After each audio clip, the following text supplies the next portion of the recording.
The crystalline spires of the HFY observation vessel glinted against Earth's atmosphere as Commander Vextral studied the holographic display before him. His iridescent scales shifted from deep purple to a contemplative blue as he watched yet another human conflict unfold in the arid regions of what the natives called the Middle East. The four-armed alien gestured with his upper right hand, freezing the image of tanks rolling across desert sands. "Fascinating," he murmured, his translator converting the clicks and whistles of his native tongue into standard galactic basic. "They fight over such trivial resources when there are whole worlds of abundance beyond their reach." "Perhaps that is precisely why they fight so fiercely," responded Analytics Officer Zinare, her scales rippling with shades of green curiosity. "They know only scarcity." The HFY had spent 3 Earth years studying humanity from their cloaked vessels, watching as the species battled itself over territory, resources, and beliefs. To the highly evolved aliens, humans seemed like savages, but savages with potential. On Earth, Dr. Marcus Rivera sat in his dimly lit office at the Atacama Large Millimeter Array in Chile, staring at data that shouldn't exist. The radio astronomer had detected patterns in what everyone else dismissed as background noise, patterns that spoke of artificial origin. He rubbed his tired eyes, the coffee on his desk long cold, as he ran the analysis for the 100th time. "Dr. Rivera?" His assistant, Kyle Chen, knocked on the door frame. "The director wants to know if you're still insisting on keeping the array focused on that empty sector of space." Marcus leaned back in his chair, his dark eyes never leaving the screen. "Tell her the sector isn't empty. We're just blind to what's there." Above Earth, Commander Vextral convened the ship's council. The chamber's bioluminescent walls pulsed with a soft azure light as 12 of the highest-ranking HFY gathered to discuss their findings. "The humans are perfect," Vextral declared, projecting images of Earth's military history. "Look at their ingenuity in warfare. They turned powered flight into a weapon within a decade. They harnessed the atom's power and immediately saw its destructive potential. Every technological advancement they make, they adapt for combat." Military analyst Kruvak's scales flickered with cautionary red. "They are unpredictable. Their conflicts often defy logical analysis. Sometimes they fight with sophisticated weapons, other times they resort to primitive explosives and guerrilla tactics." "Exactly." Vextral's scales blazed with excitement. "They are adaptable. Resourceful. And most importantly, they are confined to their world, ignorant of the greater galaxy. They are the perfect weapon waiting to be wielded." The plan was simple in its elegance. The HFY would reveal themselves as benevolent advanced aliens, sharing carefully selected technologies and knowledge. They would warn humanity of threats in the galaxy, threats that were real enough, but that the HFY themselves had thus far avoided through careful diplomacy. Earth would become their unwitting army, fighting battles the HFY preferred to avoid, all while believing they were protecting themselves and their alien allies. But down on Earth, Marcus Rivera was about to throw a wrench in their carefully laid plans. As he cross-referenced his findings with data from other observatories, he began to see a pattern that went beyond simple artificial signals. The objects he was detecting were massive, and they were moving with purpose. "Kyle," he called out to his assistant. "Get me a secure line to Dr. Yamamoto at JAXA. Then call Dr. Peterson at the Very Large Array. We need to coordinate our observations." Within hours, observatories across the globe began quietly shifting their focus to specific points in space, building a complete picture of what was hiding above their world. Marcus's hypothesis was correct, they weren't alone, and their visitors had been watching for quite some time. Meanwhile, Commander Vextral prepared for humanity's first official contact with an alien civilization. The HFY vessels decloaked in formation, creating a spectacular display visible from Earth's surface. As planned, their appearance triggered global panic, followed by desperate attempts at communication from Earth's governments. What Vextral didn't know was that humans had already been watching them. As he rehearsed his speech about peaceful contact and galactic brotherhood, a small group of scientists and military analysts were already piecing together the truth. The KHRF's careful observation had given humanity time to observe them in return. Dr. Rivera stood before a hastily assembled panel of military and civilian leaders, his research spread across multiple screens. "They've been studying us like we study animals in the wild," he explained. "But they made one crucial mistake: they assumed our technology couldn't detect them. They underestimated human ingenuity, and that's going to be their first lesson about humanity." As the KHRF ships descended through Earth's atmosphere in their choreographed display of peaceful first contact, humanity prepared its own performance. The price of underestimating humans was about to become very clear to their alien observers. 6 months after first contact, Captain Jane Rodriguez stood at the window of the newly constructed Interstellar Relations Complex in Geneva, watching KHRF representatives glide across the courtyard below. Their iridescent scales caught the morning light, creating rainbow patterns that still captivated most humans who saw them. But Jane wasn't captivated, she was concerned. As head of the United Earth Defense Forces Intelligence Division, she had spent the past months analyzing every piece of information the KHRF had shared. The aliens had been generous with their knowledge, particularly regarding potential threats to Earth. Almost too generous. Another report of Drachnid activity in the Centauri sector, Lieutenant James Wong said, placing a tablet on her desk. "The KHRF are suggesting we accelerate the implementation of their shield technology on our vessels." Jane picked up the tablet, her dark eyes scanning the data. "Convenient timing, isn't it? Every time we delay accepting their technology, another threat appears just close enough to make us nervous." The KHRF had painted a picture of a dangerous galaxy, filled with species that would pose an immediate threat to Earth if they discovered its location. They offered protection in the form of advanced technology, but always with strings attached. Each piece of tech required KHRF oversight, KHRF engineers, KHRF control systems. In her secure office deep beneath the Geneva complex, Jane pulled up Dr. Rivera's latest findings. The xenobiologist had been working with a team of Earth's brightest minds, analyzing everything from KHRF biology to their technical specifications. His latest report highlighted something fascinating about their weapons systems. "They're all defensive," Jane murmured, zooming in on the schematics. "Every single piece of military technology they've offered us is geared toward defense or retaliation. Nothing preemptive, nothing for exploration or expansion." She opened a secure channel to the Lunar Observatory, where Marcus Rivera was continuing his observation of space around Earth. His tired face appeared on her screen, dark circles under his eyes testament to his ongoing work. "Dr. Rivera, I need confirmation on something.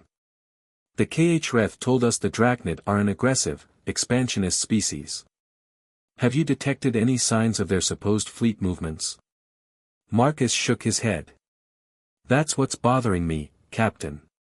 We've expanded our detection capabilities using some of the principles we learned from spotting the KHRF ships. We should be able to see something, but there's nothing there. No fleet movements, no signs of the massive military buildup they described." Jane's suspicions crystallized into certainty. The KHRF weren't preparing Earth to defend itself, they were preparing Earth to be their weapon. Every piece of technology they provided was another link in a chain they were carefully wrapping around humanity. In the KHRF embassy, Commander Vextral was pleased with their progress. "The humans are advancing exactly as predicted," he told his council.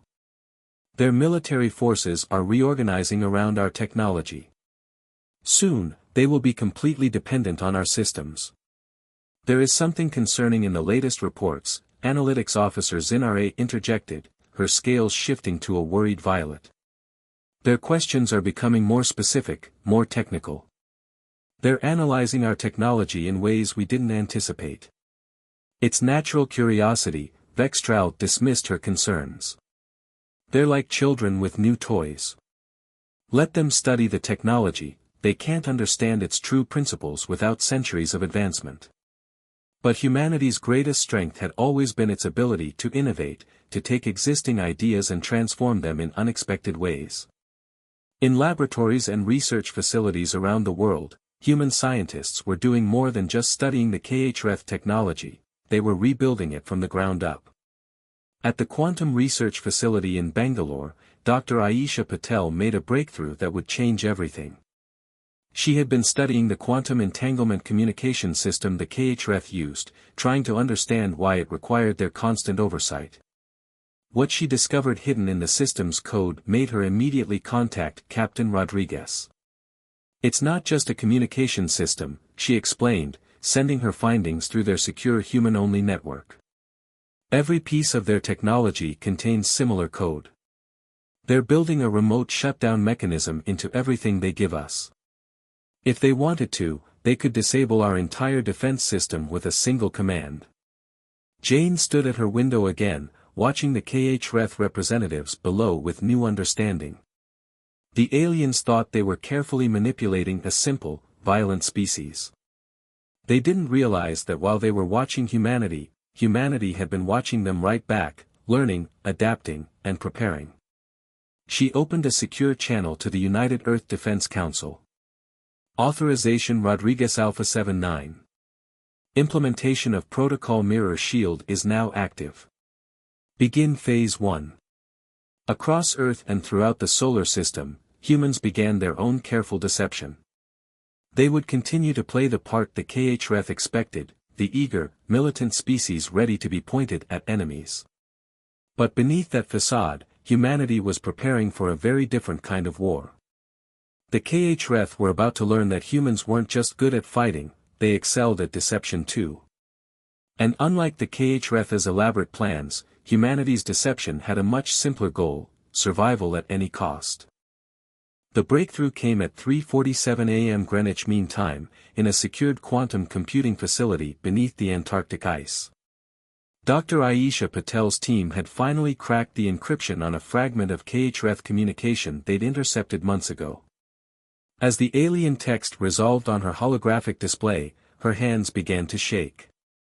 "Get me Captain Rodriguez," she ordered, her voice steady despite her racing heart.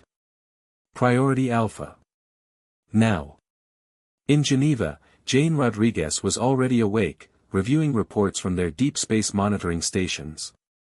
When her secure terminal lit up with Aisha's call, she knew immediately something had changed. The quantum physicist's usually composed face was drawn with tension. "We were right," Aisha said without preamble. "All of it, the Drachnid threat, the supposed galactic conflicts, it's all fabricated. The HFY aren't just manipulating us, they're grooming us to be their military force against the actual galactic powers." Jane's fingers tightened on her desk. "Show me." The decoded transmission appeared on her screen, a strategic assessment from the HFY High Command to Commander Vextral. It detailed their satisfaction with humanity's military development, noting how Earth's forces were being perfectly shaped into a weapon they could point at their actual rivals, the Galactic Confederation.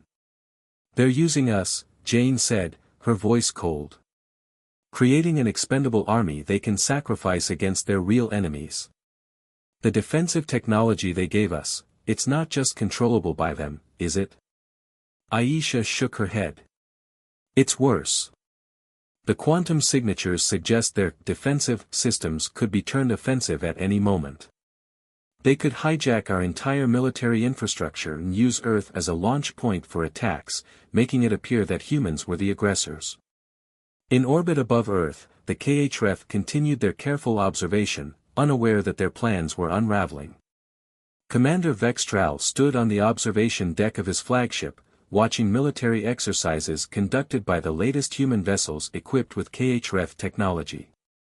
"Their progress exceeds all projections," he commented to analytics officer Zinare. "Soon they will be ready for deployment against the outer colonies." Zinare's scales shifted uneasily. "Commander, I've noticed some anomalies in their behavior patterns. Their questions about our technology have become increasingly sophisticated. And their military exercises." She paused, gathering her thoughts. They're not following the standard progression we anticipated. But Vextral had stopped listening. His attention was caught by a new set of readings from Earth's surface. Energy signatures were fluctuating in patterns he didn't recognize, patterns that shouldn't have been possible with the technology they'd provided. Deep beneath the Pacific Ocean, in a facility unknown even to most of Earth's governments, Dr. Marcus Rivera stood before a wall of screens displaying real-time data from monitoring stations around the world. Each screen showed the same thing: humanity's countermeasures were working. The KHRF's surveillance was being fed exactly what they expected to see, while Earth's true preparations remained hidden. Phase 2 is ready, he reported via quantum-encrypted channel to Captain Rodriguez. We've successfully replicated their communication technology without their control systems. The moment they try to activate their backdoors, they'll find themselves locked out of our network. Jane nodded, her face grim. And the weapons systems? Dr. Patel's team has cracked their quantum encryption. We can see everything they're doing, but they can't see what we're really building. The lunar factories are operating at full capacity, producing our own versions of their technology, versions they can't control. In the weeks that followed, humanity executed the most elaborate deception in its history. While the KHRF watched their carefully orchestrated military exercises, Earth's true defense forces were preparing in secret facilities across the solar system. Every piece of alien technology was being systematically replaced with human versions, carefully modified to appear identical to KHRF sensors. The breaking point came sooner than expected. A routine inspection of human military installations by KHRF engineers revealed microscopic discrepancies in their quantum signatures. Minor differences that would have been invisible months ago, but now set off warnings throughout their network. Commander Vextral received the alert while observing what he thought was a standard human training exercise. His scales flashed alarm patterns as he realized the implications. Lock down all human military systems, he ordered. Activate the control protocols immediately. But when they tried to activate their hidden protocols, nothing happened. The supposedly dependent human military continued to operate, completely autonomous from KHRF control. And as Vextral watched in growing horror, the simple training exercise transformed into something else entirely. The human vessels moved with precision that shouldn't have been possible, executing maneuvers that demonstrated complete mastery of technologies the KHRF thought they barely understood.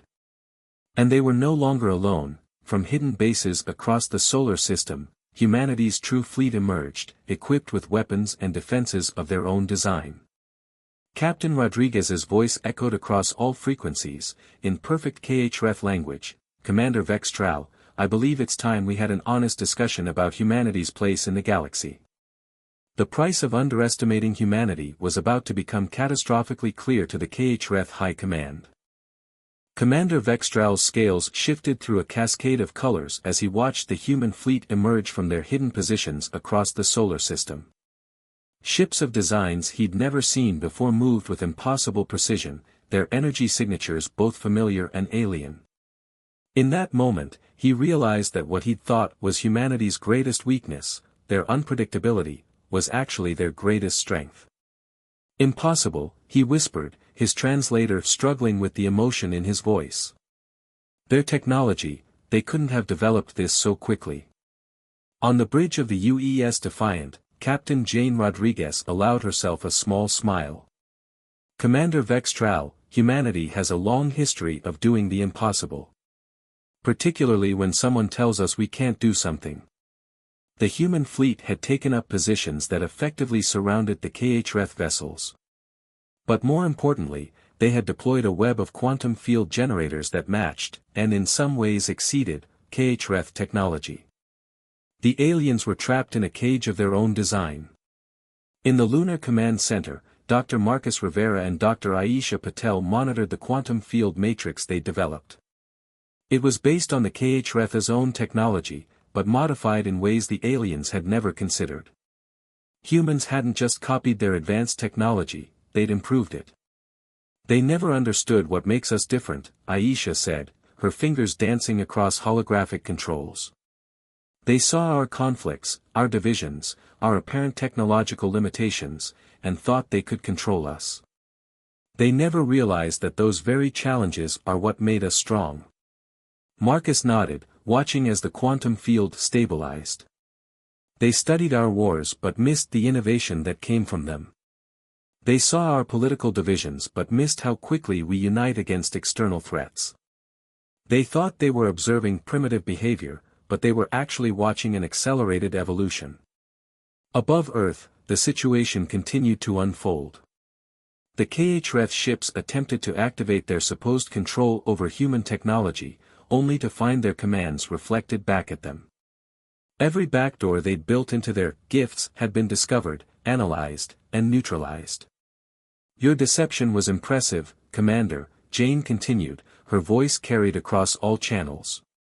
But humanity has survived and thrived through countless deceptions, betrayals, and challenges. We've learned to look for the hidden dangers, to prepare for the worst while hoping for the best.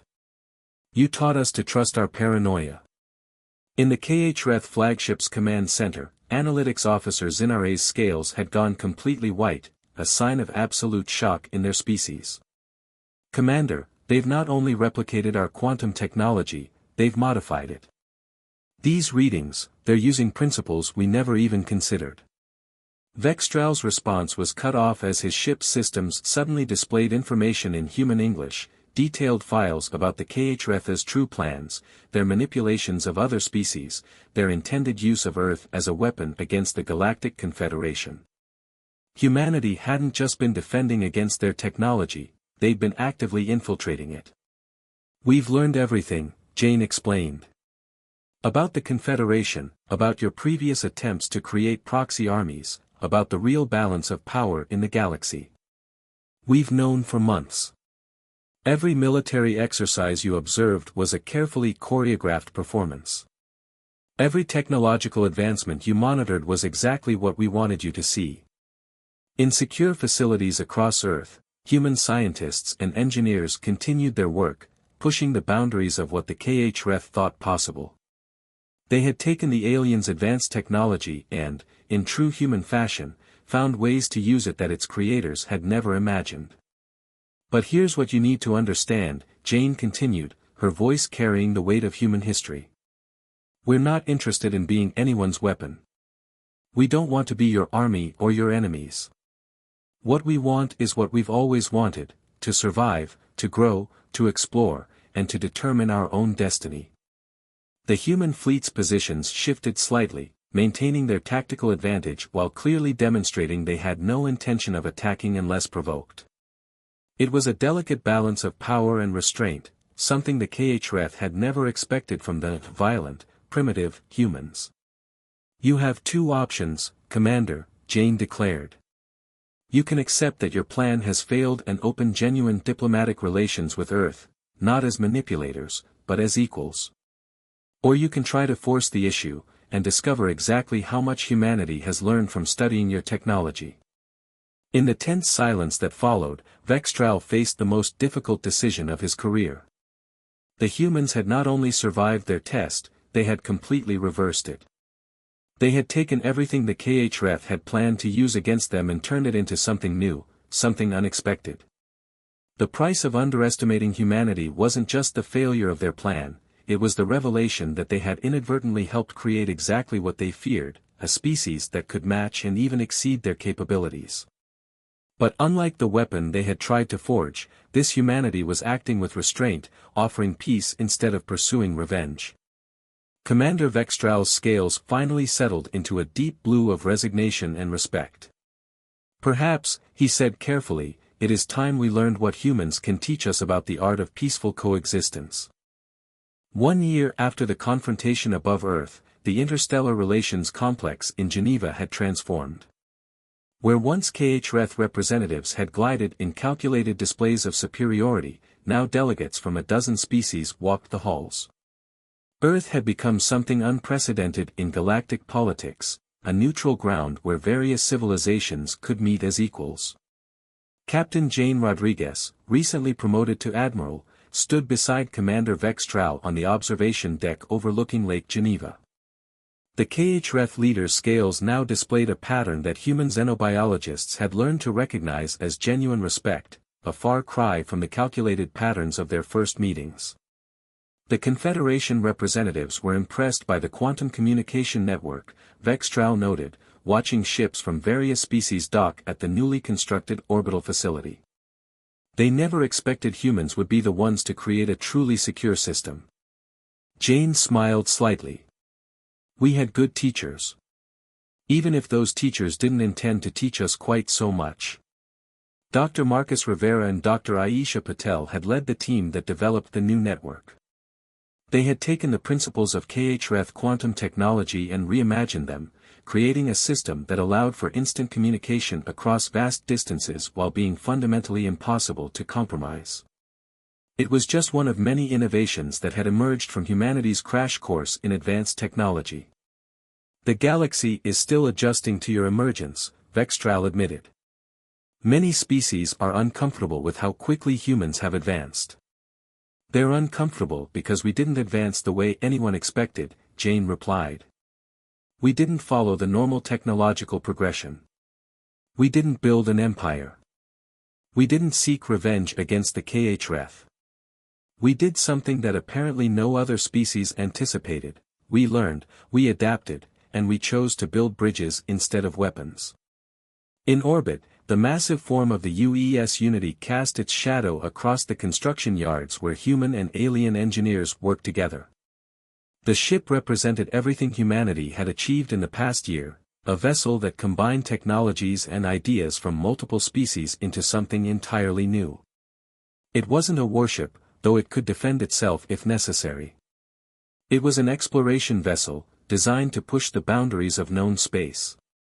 Deep beneath the Geneva complex, in laboratories that had once been dedicated to uncovering KHRF deceptions, human scientists now worked alongside researchers from across the galaxy.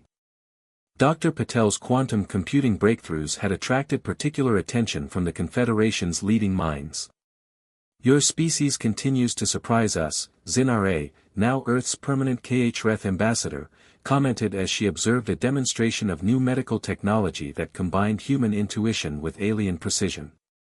We thought we were studying you, but in truth, you were the ones doing the real observation.